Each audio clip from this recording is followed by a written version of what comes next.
گاؤں کا ایک بہت ہی بدصورت لڑکا ہے جس کا سر بھی گنجا ہے۔ اب ایسا بدصورت لڑکا اگر کسی انتہائی خوبصورت لڑکی سے عشق کرے تو کیا ہوگا؟ سوچنے کا مقام ہے۔ واقعی اب بہت ہی دلچسپ قسم کے مناظر ہمارے سامنے آئیں گے اور وہ بدصورت نوجوان لڑکا اس چاند سی لڑکی کو اپنانے کے لیے عجیب قسم کی بیہودہ اور پاگل پن والی حرکتیں کرے گا۔ حقیقت یہ ہے کہ یہ کوئی اوریجنل واقعہ نہیں بلکہ ڈاکٹر تاج رئیسانی کی ایک بہت ہی خوبصورت کہانی تھی جس سے انہوں نے ڈرامائی تشکیل بھی دی، اور یوں یہ ٹیلی ویژن کا ایک بہت ہی خوبصورت ڈرامہ بنا۔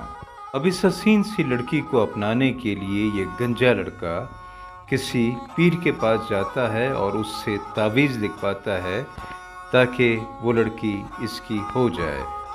پیر یہ شرط رکھتا ہے کہ اس تعویذ کو تم اس لڑکی کے گھر کے دروازے کے اوپر دیوار میں چھپا کر رکھو گے۔ اب یہ منظر اس وقت دلچسپ ہو جاتا ہے جب لڑکی کے خاموش گلی میں لڑکا تعویذ رکھ رہا ہوتا ہے تو عین اسی موقع پر دروازے کو لڑکی کھولتی ہے اور وہ اس گنجے سے لڑکے کو پکڑ لیتی ہے کہ یہ کیا کر رہے ہو تم؟ اب آگے کیا ہوگا؟ بہرحال یہ تو آگے کی کہانی ہے۔ تاج رئیسانی نے جب اردو ڈرامے کردار کا یہ بہت ہی خوبصورت کردار لکھا تو اس ڈرامے کے پروڈیوسر طارق معراج نے اس کردار کے لیے مجھے منتخب کیا، اور اس طرح اس کردار کو نبھانے کے لیے میں نے اپنا سر بھی منڈوایا اور اپنے بہت ہی خوبصورت اور پیارے بالوں کی قربانی دی۔ ریت کا طوفان یہ روسی ادب کی ایک بہت ہی خوبصورت کہانی ہے جو وہاں کے ایک بہت ہی مشہور ادیب نے لکھی ہے۔ مجھے اچھی طرح یاد ہے کہ تاج ہر وقت اس ادیب کو پڑھنے کی تاکید ہمیں کرتے تھے اور کہتے تھے کہ فاروق، اگر تم ریت کا طوفان کو سمجھ لو گے تو تمہیں پتہ چل جائے گا کہ افسانہ لکھنے کی تکنیک کیا ہوتی ہے اور کنفلکٹ کے کیا معنی ہیں۔ اس کہانی میں ریگستان کے گاؤں میں ایک بہت ہی بوڑھی عورت کے ساتھ ایک بہت ہی نوعمر لڑکے کا معاشقہ چلتا ہے جو آخر کار ایک خوفناک ٹریجڈی میں بدل جاتا ہے۔ کمال حیرت کی بات ہے کہ جب بھی ہم ڈاکٹر تاج رئیسانی کی کہانیاں پڑھتے ہیں تو ان تمام میں بھی ریگستان والی دنیا ہوتی ہے جس میں ہمیں وہاں کے لوگوں کے خوبصورت اور حسین خواب ملتے ہیں جو ہمیں سوڈانی ادیب طیب صالح کے ناول زین کی شادی میں ملتی ہے، جسے ہم چیخوف کی ریگستان کی کہانیوں میں انجوائے کرتے ہیں، اور جو مصری ادیبہ ڈاکٹر نوال السداوی کا شیوا ہے اور ہمیں ان کے ناول ایک مرد کی موت میں ملتی ہے۔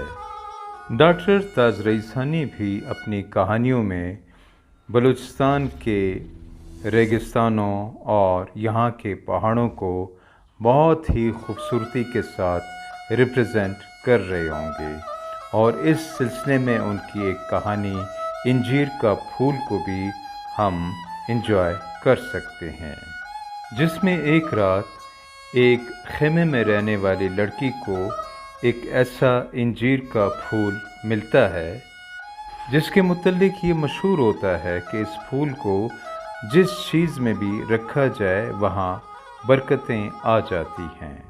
پہلے تو اس لڑکی نازو کا ارادہ ہوتا ہے کہ اس کو وہ اپنے زیورات میں رکھ لے گی۔ صبح سویرے اس کے زیورات میں بہت زیادہ اضافہ ہوا ہوگا اور اسے فائدہ پہنچا ہوگا، لیکن نازو اس پھول کو اس گندم میں رکھتی ہے جو اس کے گاؤں کے تمام لوگوں کی ملکیت ہوتی ہے تاکہ صبح سویرے اس گندم کی تعداد بڑھ جائے، اور اس طرح آنے والے دنوں میں گاؤں والوں کو ہر وقت آسانی سے روٹی ملتی رہے اور اس میں کبھی کمی آنے نہ پائے۔ تاج رئیسانی کے ریگستانی کہانیوں کی ایک اور یادگار کہانی اور ڈرامہ تھا وہ کون ہے، جس کا خلاصہ یہ ہے کہ ریگستانی گاؤں کے لوگوں کا سامنا ایک ایسی بلا سے ہوتا ہے جس کے متعلق یہ خیال ہوتا ہے کہ یہ گاؤں والوں کو جان سے مار دے گی، لیکن وہ در حقیقت ایک مظلوم اور سہمی ہوئی لڑکی ہوتی ہے جس کا پیچھا اس کے خوفناک دشمن کر رہے ہوتے ہیں۔ ڈاکٹر تاج رئیسانی فطرت کو ریپرزینٹ کرنے والا خوبصورت مصور ہے۔ ڈاکٹر تاج رئیسانی ایک جادوگر ہے۔ وہ ایسی جادوئی کہانیاں لکھتے ہیں کہ پھر کوئی ان کے اثر سے نکل ہی نہیں سکتا۔ ڈاکٹر تاج رئیسانی کے یہاں سب سے اہم بات انسان دوستی ہے، اسی لیے تو نازو اپنے زیورات میں اضافہ نہیں کرتی بلکہ گندم میں اضافہ چاہتی ہے۔ ڈاکٹر کی یہی انسان دوستی اور انسانیت کا پیغام ہمیں گنجی لڑکی کی کہانی میں بھی ملتا ہے اور ریگستان کی پراسرار لڑکی کی کہانی میں بھی۔